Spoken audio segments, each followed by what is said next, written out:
충격적인 일이 벌어졌습니다. 도쿄가 이번 일로 침몰하고 있습니다. 일본 역사상 가장 수치스러운 망신을 당했어요. 그 누구도 그 어떤 날씨도 대한민국의 눈을 피할 수 없습니다. 하지만 그날 밤 우리는 확신에 차 있었습니다. 한국 따위가 우리를 잡아낼 리 없다고요. 완벽한 계획이었으니까요. 아니, 그렇게 믿었습니다. 독도 해역에 침투하는 그 순간까지 말이죠. 모든 것이 끝나고 나서야 깨달았습니다. 우리의 오만함이 얼마나 큰 대가를 치르게 할지를요. 그날 밤으로 돌아가 이 충격적인 이야기의 전말을 들려드리겠습니다. 새벽 2시 제 핸드폰이 요란하게 울렸습니다. 화면에 떠오른 문구를 보는 순간 심장이 쿵 내려앉았어요. 국가안보 긴급 상황. 즉시 출동하라. 빨간 글씨가 화면을 가득 채우고 있었습니다. 저는 야마모토 켄지입니다. 일본 해상자위대에서 20해를 일했습니다. 잠수함 작전 전문가였죠. 평생을 바다에서 살았고 일본의 해양 방위를 위해 헌신했습니다. 옷을 급히 걸치고 현관문을 박차고 나갔습니다. 차에 올라 시동을 걸었어요.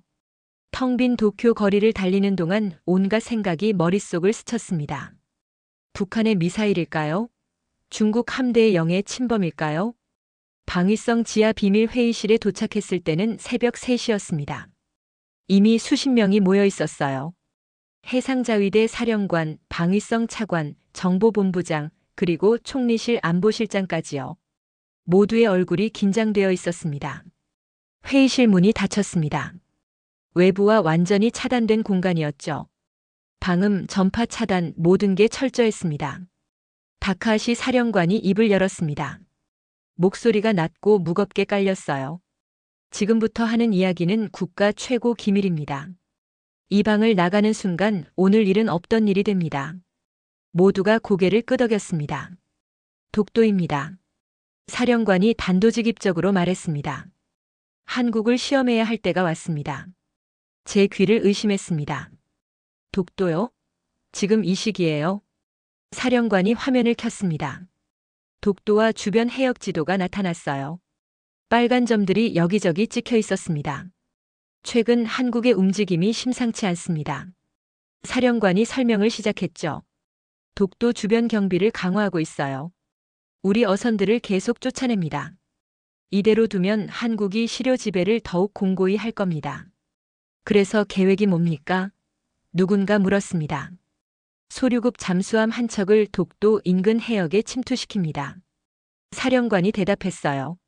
한국의 감시 능력을 시험하는 겁니다. 동시에 우리의 존재를 과시하고요. 위험하지 않습니까? 제가 물었습니다. 들키면 외교 문제가 됩니다. 안보실장이 비웃듯 말했습니다. 들킬 리가 없습니다. 한국에게는 자체 정찰 위성이 없어요. 미국 위성 정보에 의존하는 수준입니다. 화면이 바뀌었습니다. 한국의 정찰 능력 분석 자료가 나타났어요. 한국은 광학 위성 몇 개가 전부입니다. 정보본부장이 설명했죠. 구름만 끼어도 무용지물이에요. 실시간 감시 능력은 거의 없다고 봐야 합니다. 게다가 마침 태풍이 접근하고 있습니다. 기상 담당관이 말했어요. 며칠간 폭우와 먹구름이 한반도를 뒤덮을 겁니다. 완벽한 타이밍이죠. 소류급 잠수함의 재원이 화면에 떴습니다. 길이, 배수량, 그리고 자랑스러운 스텔스 능력까지요. 세계 최고 수준의 잠수함입니다. 사령관이 가슴을 폈어요. 최신 엔진으로 몇 주간 잠항이 가능합니다. 소음은 바다 배경음보다 낮아요. 한국 해군의 소나로는 절대 잡아낼 수 없습니다. 작전명은 다크오션입니다. 안보실장이 말했죠.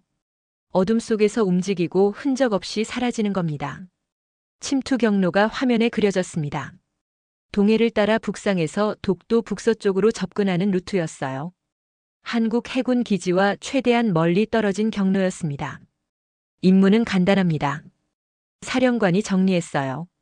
독도 인근 해역을 반나절 동안 정찰하고 빠져나오는 겁니다. 한국의 반응을 관찰하고 우리의 능력을 확인하는 거죠. 저는 손을 들었습니다. 사령관님, 그래도 위험 부담이 큽니다. 만약 들키면요? 켄지 씨. 사령관이 저를 쳐다봤어요. 자네는 너무 걱정이 많아. 한국은 우리를 잡아낼 능력이 없어요. 데이터가 그렇게 말하고 있잖아. 주변에서 몇몇이 웃었습니다. 한국 따위가 뭘 안다고 라는 표정들이었어요. 저는 불안했습니다. 하지만 입을 다물었어요. 20해 동안 배운 게 있었습니다. 조직에서는 반대 의견을 내는 사람이 먼저 잘립니다. 최종 결정이 내려졌습니다. 작전은 승인됐어요. 며칠 뒤 소류급 잠수함 한 척이 출항하기로 했습니다. 한국이 누리호 발사를 준비하는 그 시기에 말이죠. 완벽한 타이밍입니다. 정보본부장이 말했어요. 한국은 로켓 발사에만 신경 쓸 겁니다. 우리 움직임을 놓칠 거예요. 회의가 끝났습니다. 밖으로 나오니 동이 트고 있었어요. 도쿄 거리에 새벽빛이 스며들고 있었습니다. 차에 올라 핸드폰을 켰습니다. 뉴스 알림이 떠 있었죠. 한국 누리호 이번 주 발사 예정. 실용 위성 탑재.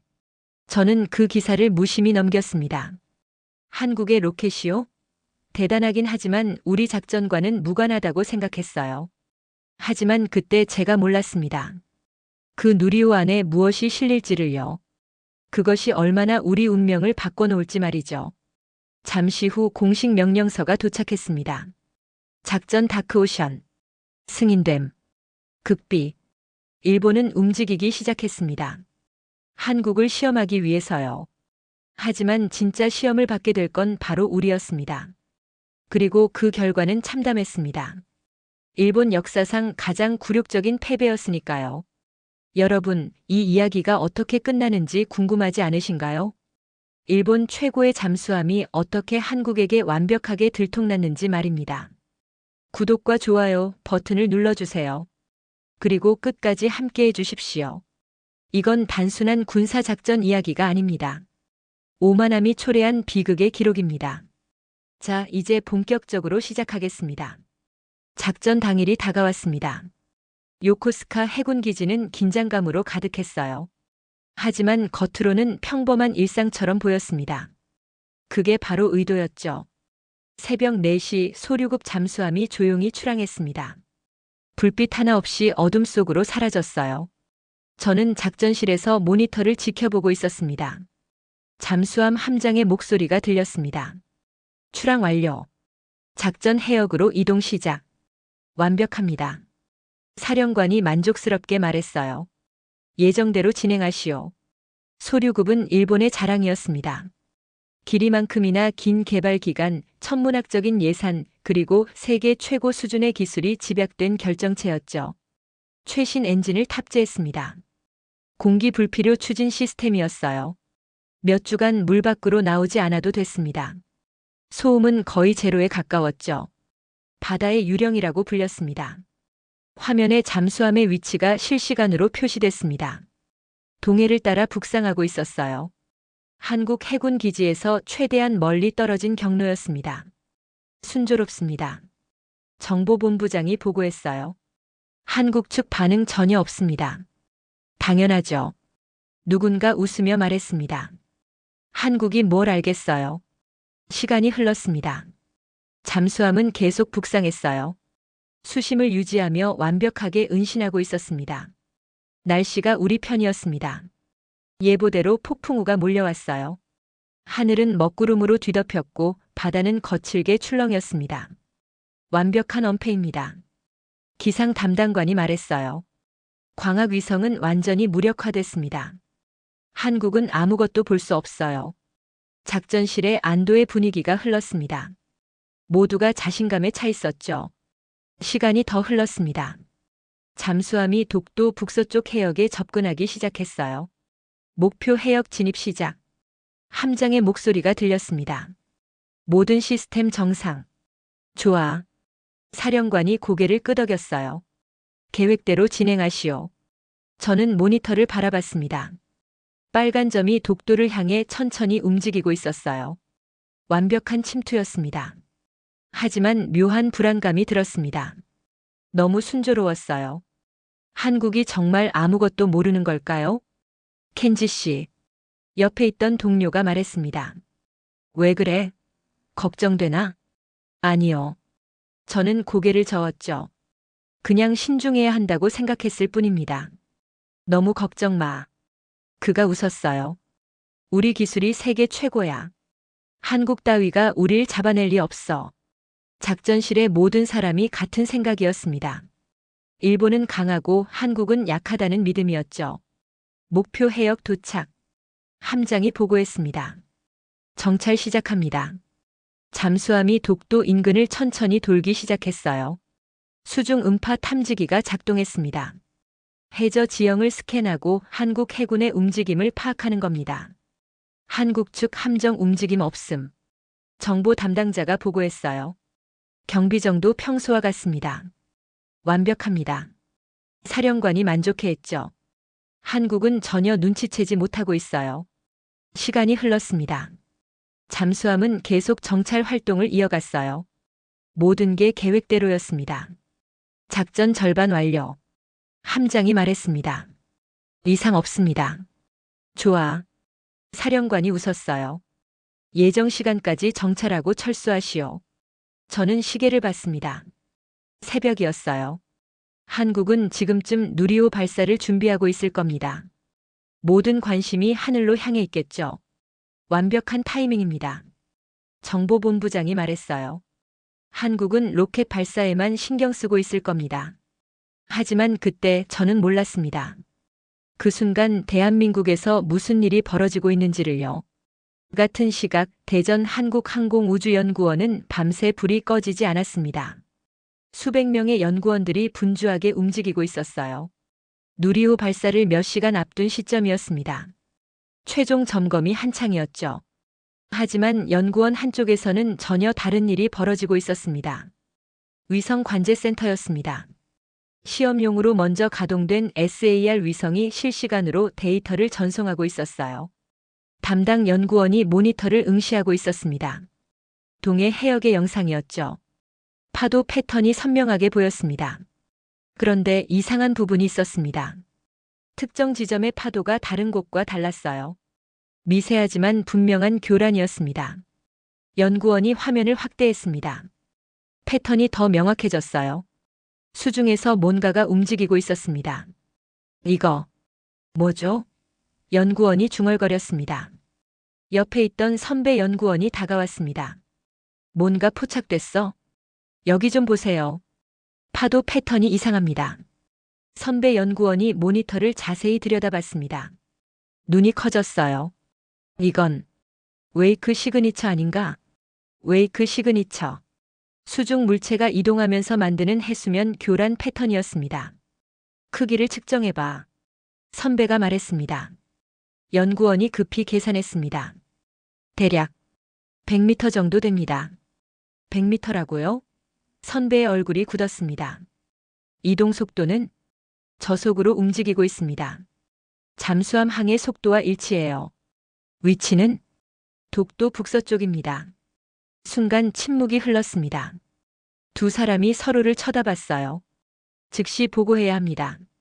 선배가 단호하게 말했습니다. 몇 분 뒤 긴급 보고가 올라갔습니다. 국방부, 청와대, 그리고 해군 작전사령부로요. 한국은 알고 있었습니다. 일본 잠수함이 독도 해역에 침투한 것을요. 그것도 실시간으로 추적하고 있었습니다. 하지만 일본 작전실에서는 아무도 몰랐습니다. 우리는 여전히 축배를 들 준비를 하고 있었어요. 작전 성공적입니다. 누군가 말했습니다. 한국은 아무것도 모릅니다. 저는 모니터를 바라봤습니다. 빨간 점이 여전히 독도 근처를 배회하고 있었어요. 그때 제 핸드폰이 진동했습니다. 개인 연락망으로 온 메시지였어요. 정보 분석관 친구가 보낸 거였습니다. 켄지, 이상한 정보가 들어왔어. 한국이 뭔가 움직이고 있는 것 같아. 제 심장이 빨리 뛰기 시작했습니다. 설마요. 한국이 눈치챘다는 건가요? 하지만 작전실 분위기는 여전히 들떠 있었습니다. 아무도 의심하지 않았어요. 시간이 더 흘렀습니다. 잠수함은 철수 준비를 시작했어요. 정찰 완료. 함장이 보고했습니다. 귀환 시작합니다. 수고했습니다. 사령관이 말했어요. 완벽한 작전이었어요. 작전실에 박수가 터져 나왔습니다. 모두가 성공을 자축했죠. 하지만 저는 불안했습니다. 뭔가 잘못되고 있다는 느낌이 들었어요. 그리고 그 느낌은 틀리지 않았습니다. 같은 시각 한국에서는 모든 증거가 수집되고 있었습니다. 정확한 좌표, 이동 경로, 시간까지요. 대한민국의 눈은 단 한순간도 일본 잠수함을 놓치지 않았습니다. 비가 와도 밤이어도 구름이 껴도 상관없었습니다. SAR 위성은 모든 것을 보고 있었어요. 그리고 한국은 기다리고 있었습니다. 완벽한 증거를 확보할 때까지요. 일본이 변명할 수 없을 만큼 명확한 증거를 말입니다. 작전실 모니터에는 여전히 빨간 점이 움직이고 있었습니다. 귀환하는 잠수함이었죠. 성공입니다. 사령관이 선언했어요. 한국은 끝까지 눈치채지 못했습니다. 하지만 그건 착각이었습니다. 한국은 처음부터 끝까지 모든 것을 보고 있었어요. 폭풍이 몰아치고 있었습니다. 도쿄 창밖으로 빗줄기가 세차게 내리고 있었어요. 그 빗줄기 너머 어딘가에서 대한민국은 움직이기 시작했습니다. 잠수함이 귀환 중이라는 보고가 올라왔습니다. 작전실은 축제 분위기였어요. 완벽한 성공이라고 모두가 믿었습니다. 저는 자리를 뜨려고 했습니다. 피곤했거든요. 밤새 긴장한 탓이었죠. 그때였습니다. 정보본부 담당자가 급히 뛰어들어왔어요. 얼굴이 창백했습니다. 긴급 상황입니다. 그가 헐떡이며 말했습니다. 무슨 일인가? 사령관이 물었어요. 한국이 움직이고 있습니다. 담당자가 태블릿을 내밀었습니다. 화면에는 한국 뉴스가 떠 있었어요. 속보였습니다. 국방부 긴급 브리핑 예정. 독도 해역 관련 중대 발표. 제 등에서 식은땀이 흘렀습니다. 뭘 발표한다는 거야? 누군가 물었습니다. 아직 구체적인 내용은 없습니다. 담당자가 말했어요. 하지만 타이밍이. 사령관의 얼굴이 굳었습니다. 설마. 아니야. 불가능해. 그때 또 다른 보고가 들어왔습니다. 한국 청와대에서 일본 대사관에 연락이 왔다는 겁니다. 무슨 내용인가? 사령관이 물었어요. 긴급 통화를 요청했답니다. 주제는 밝히지 않았지만 독도 관련일 가능성이 높습니다. 작전실이 순식간에 얼어붙었습니다. 축제 분위기는 온데간데 없었어요. 켄지. 사령관이 저를 불렀습니다. 자네 의견은? 저는 심호흡을 했습니다. 최악의 경우를 대비해야 합니다. 한국이 뭔가 포착했을 수도 있습니다. 불가능해. 정보본부장이 소리쳤어요. 한국에겐 그런 능력이 없어. 데이터가 그렇게 말하고 있잖아. 하지만 데이터가 틀렸다면요? 제가 조심스럽게 물었습니다. 침묵이 흘렀습니다. 그때 스크린에 한국 뉴스가 떴습니다. 국방부 대변인이 단상에 서 있었어요. 오늘 새벽 독도 인근 해역에서 국적 불명 잠수함을 포착했습니다. 대변인이 차분하게 말했습니다. 작전실이 술렁거렸습니다. 우리 해군과 항공우주연구원이 공동으로 추적했으며 현재도 실시간 감시가 진행 중입니다. 실시간 감시라고? 누군가 중얼거렸습니다. 화면이 바뀌었습니다. 해양 영상이 나타났어요. 파도 패턴이 선명하게 보였습니다. 그리고 그 중심에 뚜렷한 흔적이 있었습니다. 이것은 우리 SAR 위성이 포착한 영상입니다. 대변인이 설명했죠. 수중 물체의 웨이크 시그니처가 명확히 관측됩니다. SAR 위성이라고? 정보본부장이 경악했습니다. 한국이 언제부터? 화면에 좌표가 표시됐습니다. 정확한 위치, 시간, 그리고 이동 경로까지요. 제 손이 떨렸습니다. 그건 우리 잠수함의 경로와 정확히 일치했어요. 크기는 약 100m로 추정됩니다. 대변인이 계속 말했습니다. 이동 속도와 패턴으로 볼 때 대형 잠수함으로 판단됩니다. 사령관이 주저앉았습니다. 의자에 몸을 기댔어요. 어떻게 이게 가능합니까? 그가 중얼거렸습니다. 저는 태블릿을 급히 검색했습니다. 한국 SAR 위성, 합성 개구 레이더. 정보가 나왔습니다. 한국이 최근 개발한 위성 기술이었어요. 날씨와 무관하게 작동한다고 했습니다. 밤낮 구분 없이 지표를 관측할 수 있다고요. 제 머릿속이 하얘졌습니다. 우리 정보가 완전히 틀렸던 겁니다. 한국 뉴스는 계속됐습니다. 해당 잠수함은 오늘 새벽부터 독도 인근을 배회했습니다. 대변인이 말했죠. 우리는 분 단위로 위치를 파악하고 있었습니다. 분 단위라고? 누군가 숨을 삼켰습니다. 화면에 시간별 위치 변화가 나타났습니다. 우리 잠수함이 움직인 모든 경로가 거기 있었어요. 처음부터 끝까지요. 완벽하게 들켰습니다. 제가 말했습니다. 한국은 처음부터 모든 걸 보고 있었어요. 사령관이 고개를 떨어뜨렸습니다. 그때 전화가 울렸습니다. 총리실에서 온 전화였어요. 사령관이 받았습니다. 표정이 점점 굳어갔죠. 네, 알겠습니다. 죄송합니다. 즉시 조치하겠습니다. 전화를 끄는 사령관의 얼굴은 창백했습니다. 한국 대통령이 직접 우리 총리에게 전화했습니다. 사령관이 떨리는 목소리로 말했어요. 증거를 제시하며 항의했답니다. 즉각 철수를 요구했고요. 어떻게 대응합니까? 정보본부장이 물었습니다. 변명의 여지가 없습니다. 사령관이 말했어요. 한국이 모든 증거를 가지고 있어요. 작전실이 무덤처럼 조용해졌습니다. 저는 창밖을 바라봤습니다. 비가 여전히 내리고 있었어요. 우리가 믿었던 완벽한 엄폐. 하지만 한국의 눈은 그 모든 빗줄기를 뚫고 바다를 내려다보고 있었습니다. 다시 한국 뉴스를 확인했습니다. 이번엔 다른 내용이 나오고 있었어요. 오늘 새벽 누리호 발사가 성공적으로 완료됐습니다. 앵커가 말했습니다. 탑재된 4개의 위성이 모두 궤도에 진입했습니다. 화면에 누리호가 하늘로 치솟는 장면이 나왔습니다. 거대한 불기둥이 밤하늘을 밝히고 있었어요.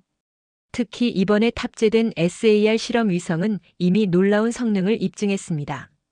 앵커가 계속 말했죠. 오늘 새벽 독도 해역 감시가 그 첫 번째 성과입니다. 제 입에서 탄식이 새어나왔습니다. 누리호. 우리가 무시했던 그 로켓 안에 우리 운명을 바꿀 위성이 실려 있었던 겁니다. 사령관이 명령을 내렸습니다. 잠수함에 연락하라. 즉시 작전을 중단하고 귀환하라고. 이미 귀환 중입니다. 담당자가 대답했어요. 한국이 계속 추적하고 있나? 네. 한국 뉴스에서 실시간으로 위치를 업데이트하고 있습니다. 정말이었습니다. 한국 방송은 우리 잠수함의 현재 위치를 지도에 표시하고 있었어요. 전 국민이 보는 앞에서 말입니다. 굴욕이었습니다. 완전한 굴욕이었어요. 저는 모니터를 응시했습니다. 빨간 점이 남쪽으로 움직이고 있었어요. 도망치듯 빠져나가는 우리 잠수함이었습니다. 세계 최고라고 자랑하던 스텔스 잠수함이요. 한국의 위성 앞에서는 그저 투명한 물체에 불과했습니다. 정보본부장이 말했습니다. 어떻게 우리 정보망이 이걸 놓칠 수 있었습니까? 우리가 한국을 얕잡아 봤기 때문입니다. 제가 대답했어요. 한국은 변하고 있었는데 우리만 모르고 있었던 겁니다. 사령관이 고개를 끄덕였습니다. 자네 말이 맞아. 우리가 오만했어. 그날 오후 일본 정부는 공식 입장을 발표해야 했습니다. 하지만 뭐라고 말할 수 있었을까요? 증거가 너무 명확했으니까요. 외무성 관계자들이 긴급 회의를 했습니다. 하지만 답이 없었어요. 한국이 제시한 증거 앞에서 모든 변명은 무용지물이었습니다. 저녁이 됐습니다. 잠수함이 일본 해역으로 돌아왔어요. 하지만 환영받지 못했습니다. 수치만 안고 돌아온 배였으니까요. 작전실은 텅 비어 있었습니다. 모두 지쳐서 돌아갔어요. 저만 홀로 남아 있었습니다. 모니터를 바라봤습니다. 한국 뉴스가 계속 나오고 있었어요. 국민들이 환호하고 있었습니다. 누리호 성공과 SAR 위성의 능력에 대해서요. 한 노인이 인터뷰하고 있었습니다. 이제 우리도 스스로를 지킬 수 있게 됐습니다. 그가 눈물을 흘리며 말했어요. 누구에게도 의존하지 않아도 됩니다. 제 가슴이 뭉클해졌습니다. 한국 국민들의 자부심이 느껴졌거든요. 핸드폰이 울렸습니다. 아내에게서 온 전화였어요. 여보, 뉴스 봤어요. 괜찮아요? 저는 대답할 수 없었습니다. 목이 메었거든요. 집에 올 수 있어요? 아내가 조심스럽게 물었습니다. 조금 이따 갈게요. 저는 간신히 대답했습니다. 전화를 끊고 창밖을 바라봤습니다. 비가 그쳤어요. 구름 사이로 별이 하나둘 보이기 시작했습니다. 저 위 어딘가에 한국의 위성이 떠 있었습니다. 작은 위성이었지만 일본 최고의 잠수함을 완벽하게 포착한 눈이었죠. 그리고 같은 시각 한국에서는 축제가 벌어지고 있었습니다. 누리호 발사 성공의 기쁨, SAR 위성의 놀라운 능력, 그리고 독도를 지켜낸 자부심이 하나로 합쳐진 순간이었어요. 대한민국은 해냈습니다. 스스로의 힘으로, 스스로의 기술로 누구도 넘볼 수 없는 눈을 가지게 된 겁니다. 다음 날 아침 일본 정부는 공식 대응에 나섰습니다. 외무성 회의실에 긴급 소집됐어요. 저도 기술 자문으로 참석했습니다. 외무대신이 단도직입적으로 물었습니다. 변명할 방법이 있나? 침묵이 흘렀습니다. 아무도 입을 열지 못했어요. 한국이 제시한 증거가 너무 명확합니다. 한 관계자가 조심스럽게 말했습니다. 위치, 시간, 이동 경로까지 모두 일치합니다. 미국과의 합동 훈련이었다고 하면 어떨까? 다른 관계자가 제안했습니다. 제 귀를 의심했습니다. 거짓말을 하자는 겁니까? 외교적 수사입니다. 그가 차갑게 대답했어요. 사전 조율 미비로 인한 오해라고 포장하는 거죠. 한국이 미국에 확인하면 어떻게 하시려고요? 제가 물었습니다. 확인하지 않을 겁니다. 그가 자신 있게 말했죠.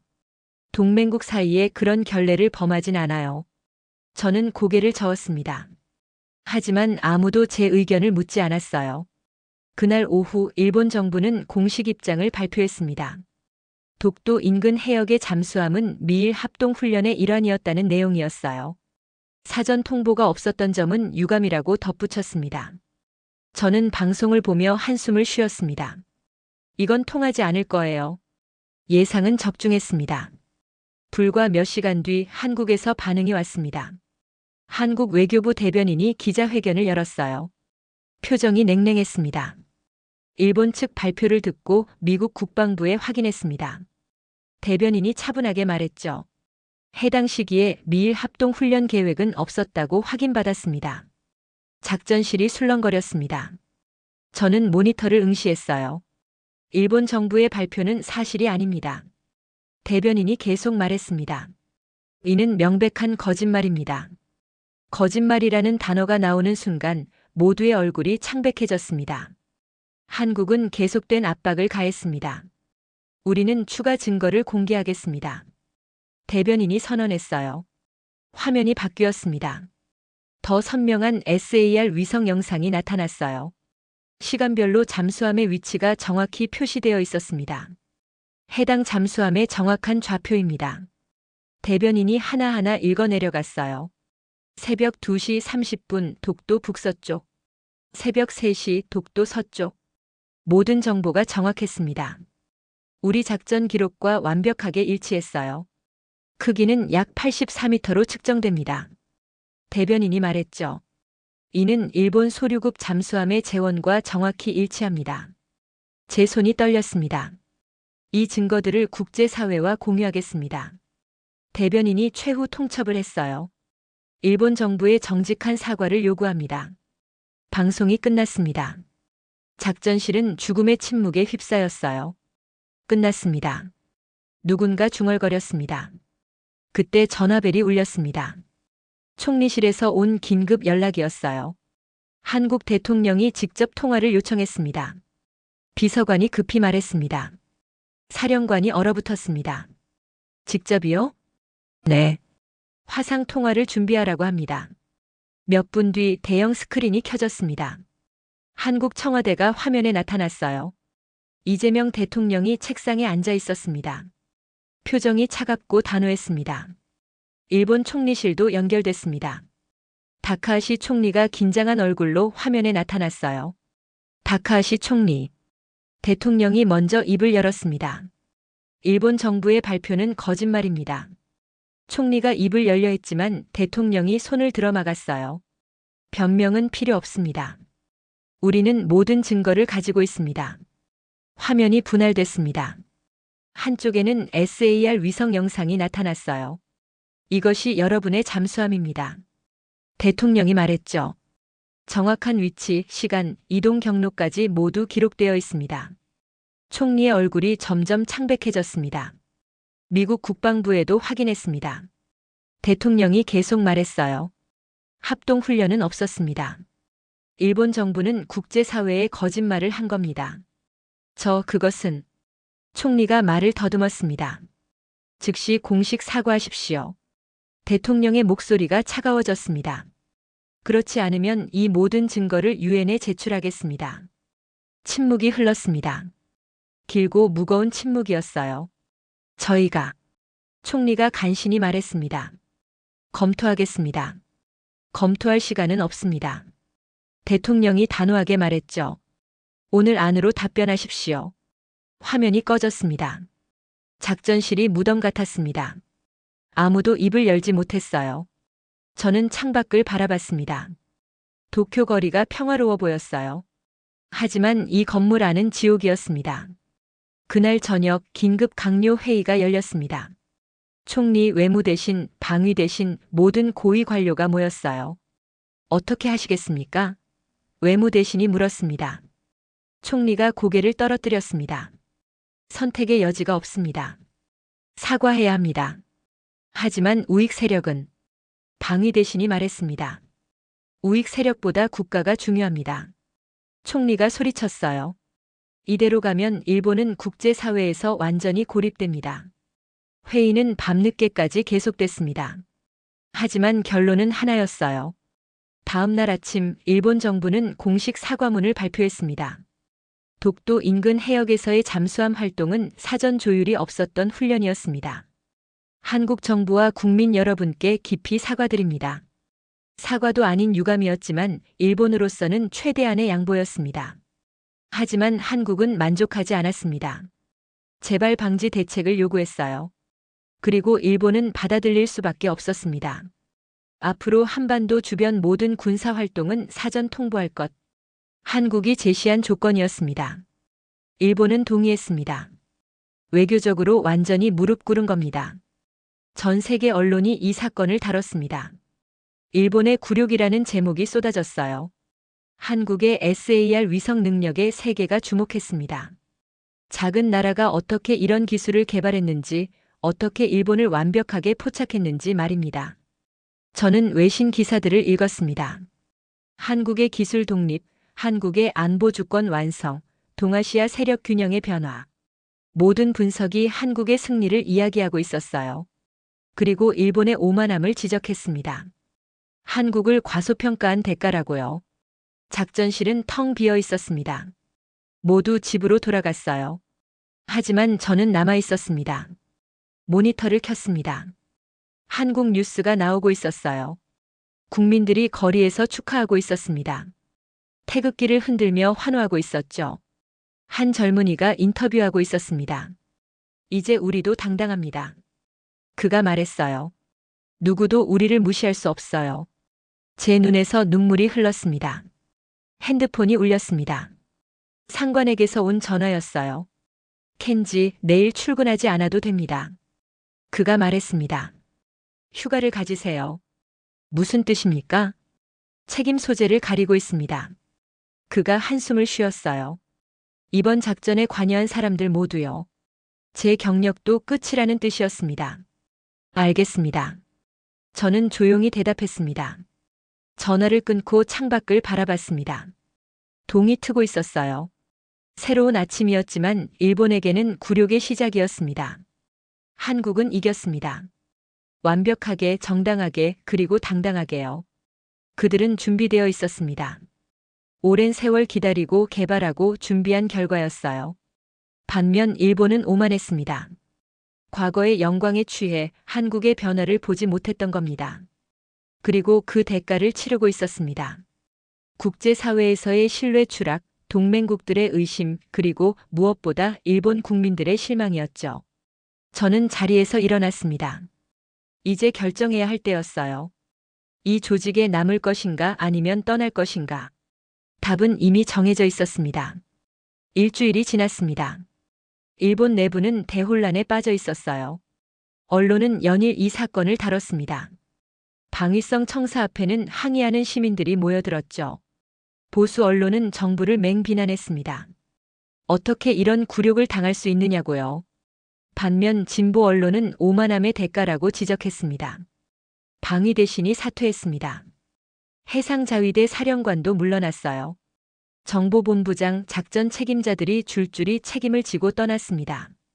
하지만 저는 기다리고 있었습니다. 제 차례가 올 때까지요. 그날도 출근하지 않았습니다. 휴가 명령을 받았으니까요. 하지만 사실상 대기 발령이었어요. 언제 해임 통지가 올지 모르는 상황이었습니다. 집에서 뉴스를 봤습니다. 한국에서는 축제가 계속되고 있었어요. 누리호 발사 성공 기념 행사 SAR 위성 전시회, 국민들의 자긍심이 넘쳐났습니다. 한 과학자가 인터뷰하고 있었습니다. 머리가 희끗한 노인이었어요. 36년을 준비했습니다. 그가 말했죠. 실패하고 또 실패했습니다. 하지만 포기하지 않았어요. 왜 포기하지 않으셨습니까? 기자가 물었습니다. 우리 아이들에게 자랑스러운 나라를 물려주고 싶었습니다. 노인이 눈물을 글썽이며 말했어요. 누구에게도 무시당하지 않는 나라를요. 제 가슴이 뭉클해졌습니다. 핸드폰이 울렸습니다. 옛 상관에게서 온 전화였어요. 켄지, 나올 수 있나? 어디로 말입니까? 요코스카 항으로 오게. 할 이야기가 있어. 알겠습니다.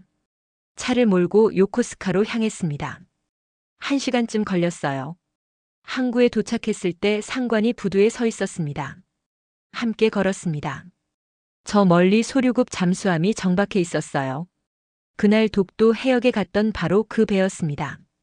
승조원들이 갑판에서 작업하고 있었습니다. 하지만 분위기가 무거웠어요. 모두의 얼굴에 수치심이 역력했습니다. 저들을 보게. 상관이 말했습니다. 평생 자랑스럽게 일해온 사람들이야. 하지만 지금은 고개를 들지 못해. 제 잘못입니다. 제가 말했습니다. 자네 잘못이 아니야. 상관이 고개를 저었어요. 우리 모두의 잘못이지.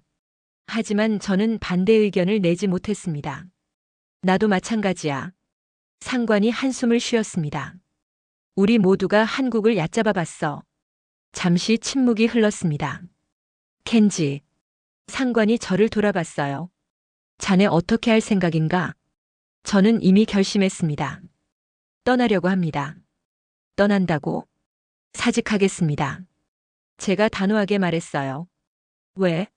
상관이 물었습니다. 자넨 유능해. 남아서 재건을 도울 수 있어. 저는 고개를 저었습니다.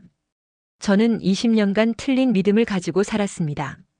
일본이 최고라고 한국은 약하다고요. 그 오만함이 이 모든 비극을 불러왔습니다. 저는 계속 말했어요. 저는 그날 밤 한국의 기술자들을 생각했어야 했습니다. 그들의 노력을, 그들의 의지를요. 상관이 아무 말 없이 바다를 바라봤습니다. 한국은 준비되어 있었습니다. 제가 말했죠. 36년을 준비했다고 하더군요. 반면 우리는 과거에 안주했어요. 자네가 떠나면 뭘 할 건가? 기록하겠습니다. 저는 대답했습니다. 이 일의 진실을요. 왜 우리가 패배했는지, 무엇을 배워야 하는지 말입니다. 상관이 제 어깨를 두드렸습니다. 좋은 선택일지도 모르겠네. 다음 날 방위성 인사과를 찾아갔습니다. 사직서를 제출하러 갔어요. 복도를 걸으며 20년의 기억이 스쳤습니다. 처음 이곳에 왔을 때의 떨림, 첫 작전의 긴장감, 동료들과의 우정, 모든 것이 주마등처럼 지나갔어요. 인사과장 앞에 섰습니다. 사직서를 내밀었죠. 야마모토 켄지. 그가 서류를 받으며 말했습니다.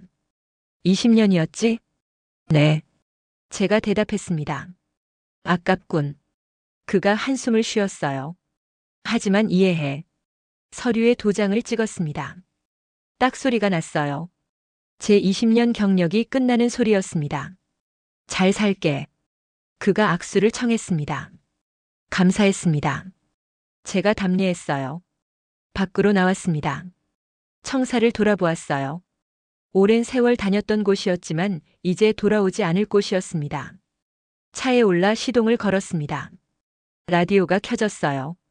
뉴스가 나오고 있었습니다. 방위성 고위 관계자 12명이 추가로 사퇴했습니다. 아나운서가 말했죠. 독도 잠수함 사건의 책임을 지는 것으로 보입니다. 일본 정부는 재발 방지 대책을 발표했습니다. 뉴스가 계속됐어요. 한반도 주변 군사 활동은 모두 사전 통보하기로 했습니다. 외교적 완패였습니다. 일본이 한국에게 완전히 무릎 꿇은 겁니다. 집에 도착했습니다. 아내가 문을 열어주었어요. 사직했어요. 제가 말했습니다. 잘했어요. 아내가 제 손을 잡았습니다. 새로운 시작이에요. 그날 밤 서재에 앉아 노트북을 켰습니다. 빈 문서가 떠올랐어요. 손을 올렸습니다. 타이핑을 시작했죠. 이제 우린 망했습니다. 도쿄가 이번 일로 침몰하고 있습니다. 제 경험을, 제 반성을, 그리고 배운 교훈을 쓰기 시작했습니다. 한국을 과소평가한 대가, 오만함이 초래한 비극, 그리고 진정한 강함이 무엇인지를요. 며칠이 지났습니다.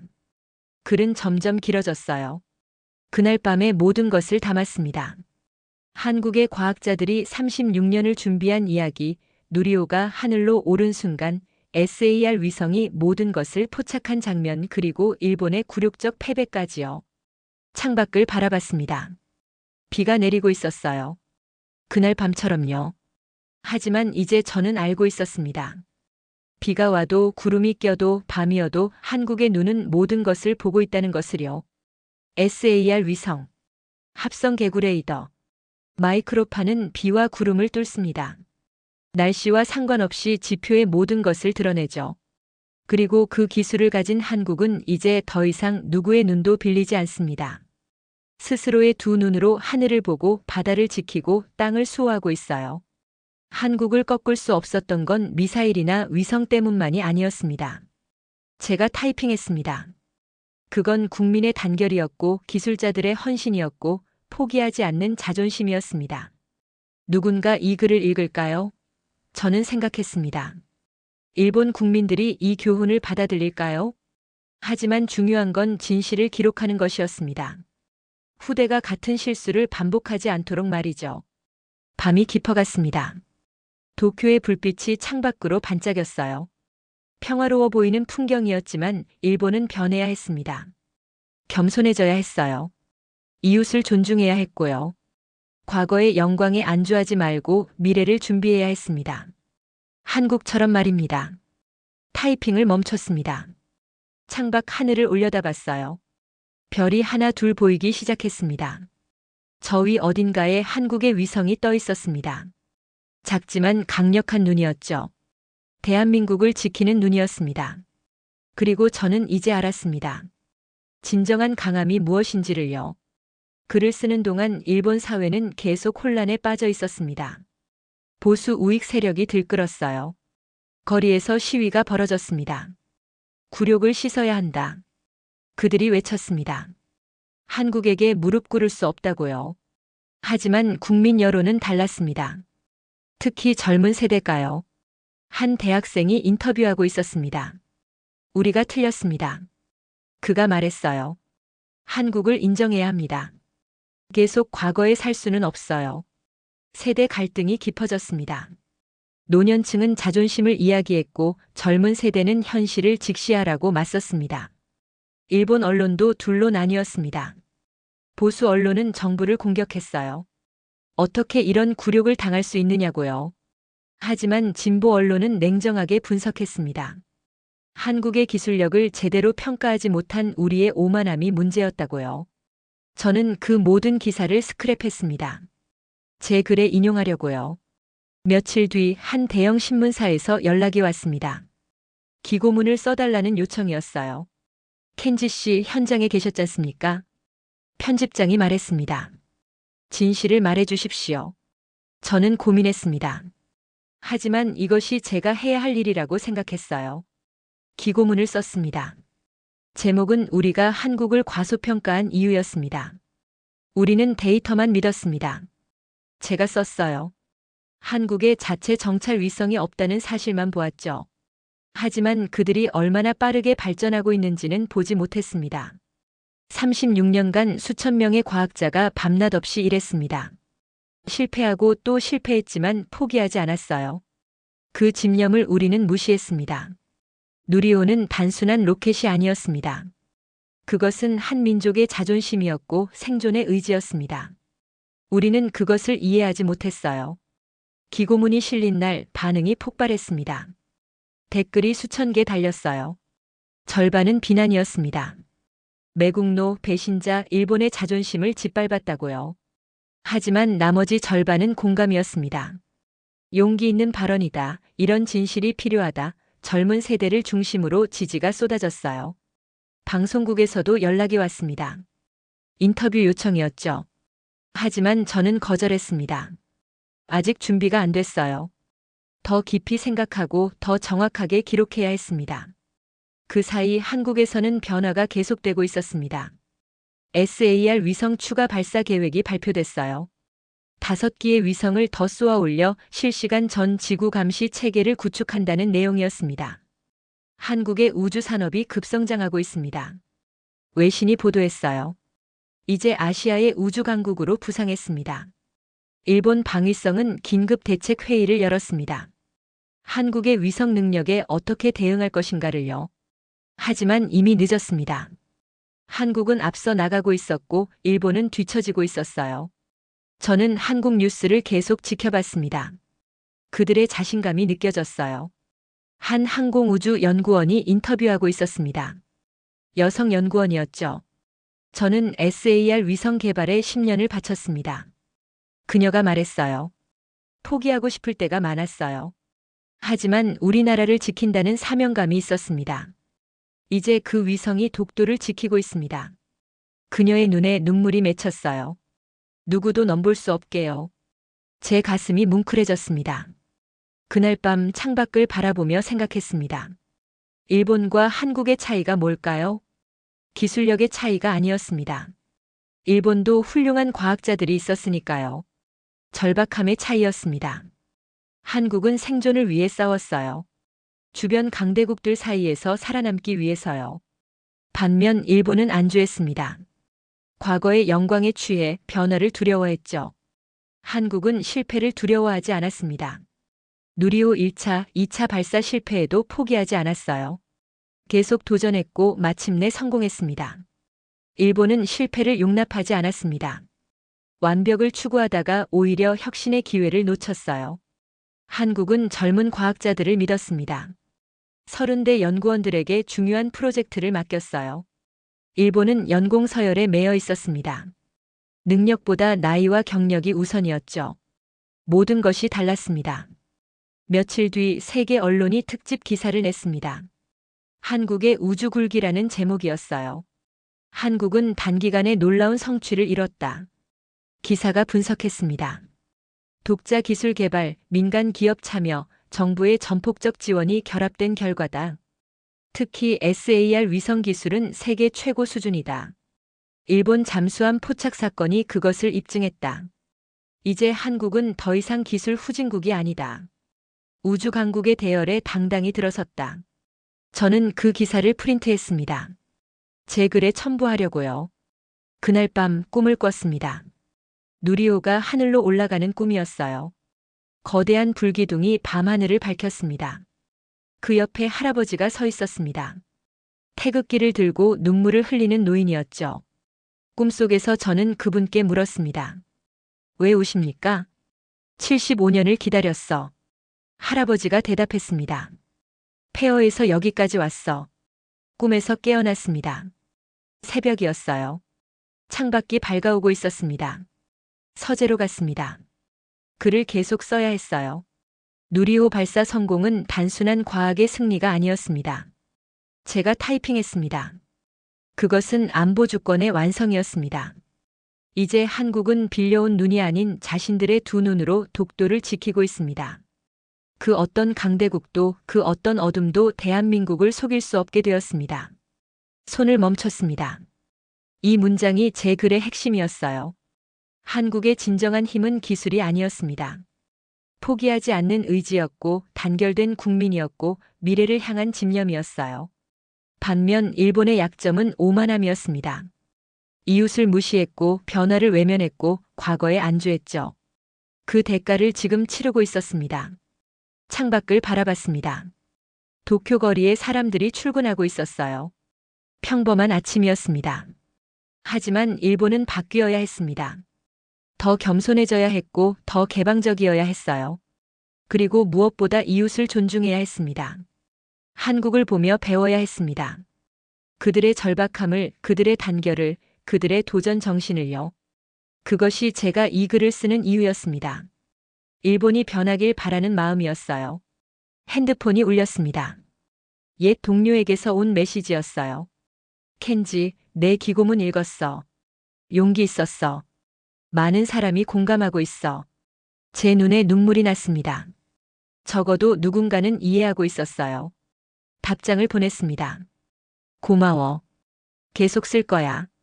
진실을 기록할 거야. 타이핑을 다시 시작했습니다. 마지막 챕터를 써야 했어요. 교훈과 희망을 담은 결말을요. 몇 달이 흘렀습니다. 저는 도쿄 외곽의 작은 아파트로 이사했어요. 조용한 곳이었습니다. 글을 쓰기에 좋았죠. 매일 아침 일어나 서재에 앉았습니다. 노트북을 켜고 그날 밤을 떠올렸어요. 독도 작전, 누리호 발사 그리고 굴욕적인 패배를요. 창밖으로 비가 내렸습니다. 그날 밤처럼요. 하지만 이제 저는 알고 있었습니다.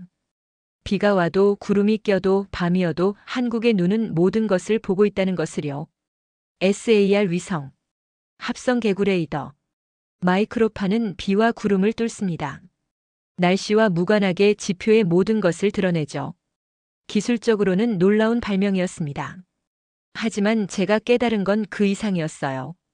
기술을 움직이는 건 결국 사람입니다. 저는 타이핑했습니다. 한국의 과학자들을 생각했습니다. 36년간 포기하지 않았던 그 노인, 10년간 SAR 위성에 매달렸던 여성 연구원, 밤새 누리호를 점검하던 수백 명의 엔지니어들이요. 그들에게는 절박함이 있었습니다. 조국을 지켜야 한다는 사명감이요. 한국은 강대국들 사이에 끼어 있습니다. 북한의 핵 위협, 중국의 압박, 일본의 도발, 그리고 미국과의 복잡한 관계까지요. 생존이 걸린 문제였습니다. 누구에게도 의존할 수 없었어요. 스스로 지켜야 했죠. 그 절박함이 한국을 강하게 만들었습니다. 독자적인 발사체를 개발했습니다. 실패해도 다시 일어섰어요. 누리호 1차 발사 실패, 2차 발사 실패 하지만 포기하지 않았습니다. 독자적인 위성을 만들었습니다. SAR 기술은 세계 최고 수준이었어요. 시험용 위성조차 일본 잠수함을 완벽하게 포착했죠. 독자적인 방어 체계를 구축했습니다. 이제 한국은 누구의 눈도 빌리지 않아요. 스스로의 눈으로 영토를 지킵니다. 타이핑을 멈추고 창밖을 바라봤습니다. 비가 그쳤어요. 하늘이 개기 시작했습니다. 반면 일본은 어땠을까요? 우리는 안주했습니다. 과거의 영광에 취해 있었어요. 한때 아시아 최강이었던 기억에 말이죠. 변화를 두려워했습니다. 새로운 도전보다 안전한 길을 택했어요. 혁신보다 유지를 선택했죠. 이웃을 무시했습니다. 한국이 발전하고 있는데도 보지 못했어요. 아니, 보려 하지 않았습니다. 그 결과가 그날 밤의 굴욕이었습니다. 핸드폰이 울렸습니다. 출판사에서 온 전화였어요. 켄지 씨, 원고 잘 받았습니다. 편집자가 말했습니다. 출판하고 싶습니다. 정말입니까? 제가 놀라서 물었어요. 네. 이건 중요한 기록입니다. 그가 확신에 찬 목소리로 말했죠. 일본이 들어야 할 이야기예요. 하지만 반발이 있을 겁니다. 알고 있습니다. 그가 대답했어요. 하지만 진실은 말해져야 합니다. 전화를 끊고 깊이 생각했습니다. 정말 출판해야 할까요? 아내를 불렀습니다. 여보, 출판사에서 연락이 왔어요. 출판하고 싶다는 거죠? 아내가 물었습니다. 네. 하지만 걱정됩니다. 더 큰 파장이 있을 거예요. 아내가 제 손을 잡았습니다. 당신은 진실을 말하고 있어요. 그것만으로 충분해요. 그날 밤 결정했습니다. 출판하기로요. 원고를 다시 읽었습니다. 수정할 부분을 찾았어요. 마지막 부분에 이렇게 덧붙였습니다. 일본의 여러분께 묻고 싶습니다. 우리는 계속 과거에 살 것입니까? 아니면 미래를 준비할 것입니까? 한국을 무시할 것입니까? 아니면 그들에게서 배울 것입니까? 오만함을 유지할 것입니까? 아니면 겸손해질 것입니까? 선택은 우리의 몫입니다. 한 달 뒤 책이 출간됐습니다. 제목은 그날 밤 우리가 본 것이었어요. 초판 만부가 일주일 만에 팔렸습니다. 반응이 폭발적이었어요. 서점에서 사인회를 열었습니다. 수백 명이 줄을 섰어요. 한 노인이 다가왔습니다. 책을 내밀며 말했어요. 고맙소. 진실을 말해줘서요. 한 젊은이가 악수를 청했습니다. 우리 세대가 읽어야 할 책입니다. 그가 말했죠. 하지만 비난도 쏟아졌습니다. 보수 단체들이 항해 집회를 열었어요. 매국노라고 외쳤습니다. 협박 전화도 왔습니다. 하지만 저는 흔들리지 않았어요. 방송 인터뷰 요청이 쏟아졌습니다. 이번에는 받아들였어요. 스튜디오에 앉았습니다. 카메라 앞에 섰죠. 켄지 씨, 왜 이 책을 쓰셨습니까? 진행자가 물었습니다. 저는 심호흡을 했습니다. 일본이 변해야 한다고 생각했기 때문입니다. 어떻게 변해야 합니까? 겸손해져야 합니다. 저는 대답했어요. 이웃을 존중해야 하고 과거에서 벗어나야 합니다. 한국에 대해선 어떻게 생각하십니까? 존경합니다. 저는 솔직하게 말했죠. 그들의 의지를, 그들의 집념을요. 스튜디오가 조용해졌습니다. 한국은 포기하지 않았습니다. 제가 계속 말했어요. 실패해도 다시 일어섰죠. 그리고 마침내 성공했습니다. 우리는 그들에게서 배워야 합니다. 기술이 아니라 정신을요. 방송이 끝난 뒤 반응이 엇갈렸습니다. 찬성과 반대가 팽팽했어요. 하지만 변화의 조짐이 보였습니다. 젊은 세대를 중심으로 공감대가 형성되기 시작했죠. 한 대학에서 초청 강연 요청이 왔습니다. 도쿄대학교였어요. 강의실은 10,000원이었습니다. 학생들이 복도까지 서 있었어요. 강연을 시작했습니다. 여러분, 저는 20년간 틀렸습니다. 학생들이 집중했습니다. 한국을 무시했어요.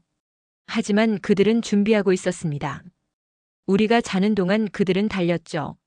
누리호는 단순한 로켓이 아니었습니다. 그것은 한 민족의 자존심이었습니다. SAR 위성은 단순한 기술이 아니었습니다. 그것은 생존의 의지였어요. 강연이 끝난 뒤 한 학생이 질문했습니다. 교수님, 일본도 다시 일어설 수 있을까요? 저는 확신에 찬 목소리로 대답했습니다. 물론입니다. 하지만 변해야 합니다. 어떻게요? 한국처럼 절박해져야 합니다. 한국처럼 도전해야 하고 한국처럼 단결해야 합니다. 그리고 무엇보다 겸손해져야 합니다. 이웃을 존중하고 함께 성장하는 법을 배워야 해요. 박수가 터져 나왔습니다. 집으로 돌아오는 길에 핸드폰을 확인했습니다. 한국에서 온 이메일이 있었어요. 서울대학교에서 온 초청장이었습니다. 특강을 해달라는 내용이었죠. 저는 잠시 망설였습니다. 한국에 갈 수 있을까요? 그들이 저를 받아줄까요? 하지만 이것이 기회라고 생각했습니다.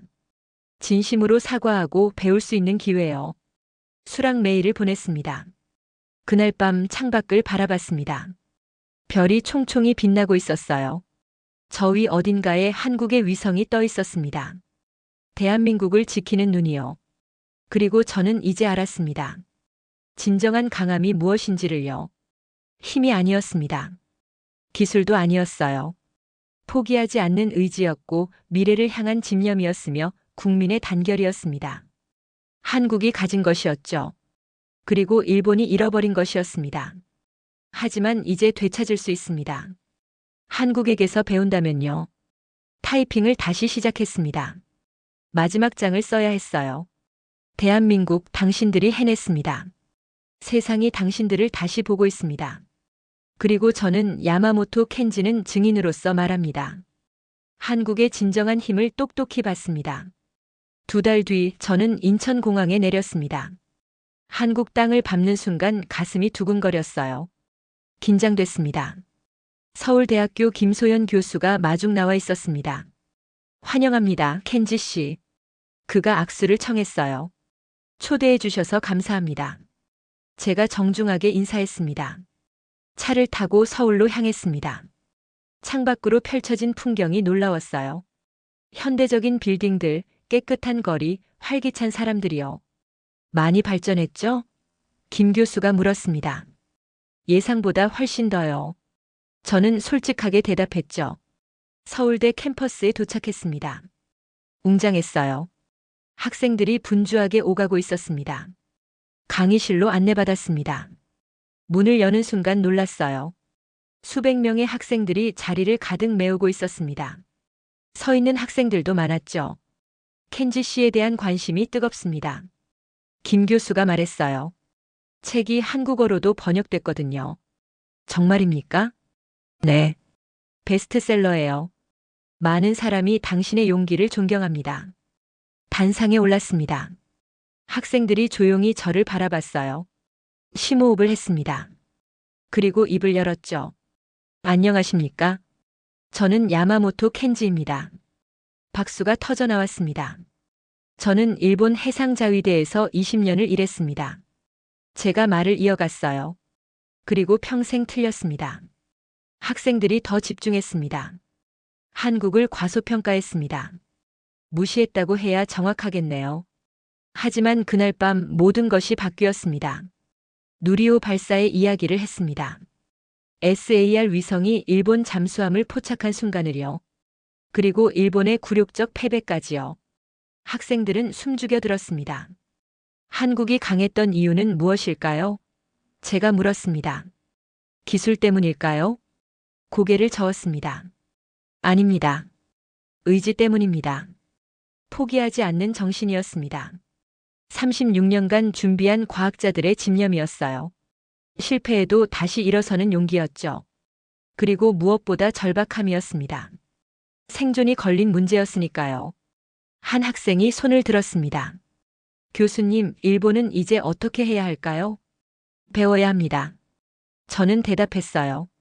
한국에게서요. 겸손해져야 하고 이웃을 존중해야 합니다. 과거의 영광에 안주하지 말고 미래를 준비해야 해요. 다른 학생이 질문했습니다. 한국과 일본이 협력할 수 있을까요? 저는 확신에 찬 목소리로 대답했습니다. 반드시 협력해야 합니다. 우주는 넓습니다. 함께 가면 더 빨리, 더 멀리 갈 수 있어요. 박수가 쏟아졌습니다. 강의가 끝난 뒤 한 여학생이 다가왔습니다. 교수님, 저는 항공우주공학을 전공하고 있습니다. 그녀가 말했죠. 훌륭한 선택입니다. 제가 말했어요. 누리호를 개발한 분들처럼 되고 싶어요. 그녀의 눈이 반짝였습니다. 될 수 있습니다. 저는 그녀를 똑바로 봤어요. 여러분에게는 의지가 있으니까요. 다음 날 대전 한국항공우주연구원을 방문했습니다. 그날 밤 이후 처음이었어요. 연구원들이 반갑게 맞아주었습니다. 적이 아니라 배우러 온 손님으로 대해주었죠. 위성 관제센터를 다시 봤습니다. SAR 위성의 실시간 데이터가 화면에 가득했어요. 놀랍습니다. 제가 감탄했습니다. 한 연구원이 설명했습니다. 이제 5기의 SAR 위성이 작동하고 있어요. 전 세계를 실시간으로 볼 수 있습니다. 날씨와 상관없이요? 네. 비가 와도 밤이어도 상관없습니다. 그가 자랑스럽게 말했죠. 발사장도 다시 찾았습니다. 나로우주센터였어요. 누리호가 하늘로 올랐던 그곳이요. 빈 발사대를 바라봤습니다. 그날 밤이 떠올랐어요. 거대한 불기둥, 환호하는 사람들, 눈물 흘리던 할아버지가요. 감동적이었죠? 옆에 있던 연구원이 물었습니다. 네. 저는 고개를 끄덕였어요. 평생 잊지 못할 겁니다. 우리도 그래요. 그가 말했습니다. 그날이 우리 인생 최고의 순간이었어요. 저녁에는 연구원들과 식사를 했습니다. 편안한 분위기였어요. 한 중년 연구원이 말했습니다. 켄지 씨, 용기 있는 선택이었어요. 진실을 말하는 게요. 제 의무였습니다. 저는 대답했죠. 일본도 변할 겁니다. 다른 연구원이 말했어요. 당신 같은 사람들이 있으니까요. 희망을 가지고 있습니다. 저는 말했습니다. 언젠가 한국과 일본이 함께 우주로 나갈 날을요. 그날이 오겠죠. 연구원들이 웃으며 고개를 끄덕였습니다. 마지막 날 서울 거리를 걸었습니다. 평범한 사람들을 봤어요.